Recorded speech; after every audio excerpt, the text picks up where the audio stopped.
ඔයාලව ජීවිතේ රැකගෙන ඉන්නේ කවුද? මලක් වගේ ඔයාලව ජීවිතේ රැකගෙන ඉන්නේ කවුද? අම්මා. තාත්තා. ඔය දෙන්නගෙන් හැර දෙන්නේ මේ ලෝකේ ඇත්තටම ඔච්චරටම ආදරය කරන කට්ටිය කවුරුවත් නැහැ.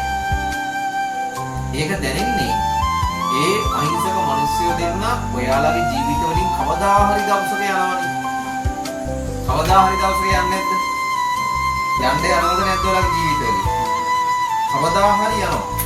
ගිය දවසට ඔයාලගේ ජීවිතේ දැනෙනවා බබා ලොකු පාළුවක්. මේ පාළුව මකන්න කාටවත් බෑ.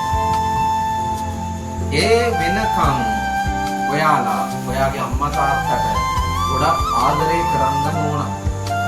හේතුව ආදරය කෙරුවේ නැත්නම් එයාලා ගිය දවසට ඔයාලට ගොඩාක් දුක හිතෙනවා. අනේ මගේ අම්මා තාත්තා ඉන්න දවස්වල මට ගොඩක් ආදරෙන් ඉන්න මොනවා වුණාද? බැරි වුණානේ කියලා. හරිද? ගොඩක් ආදරෙන් සලකන වචනයක් කියද්දි සැලෙන්නේ නැහැ.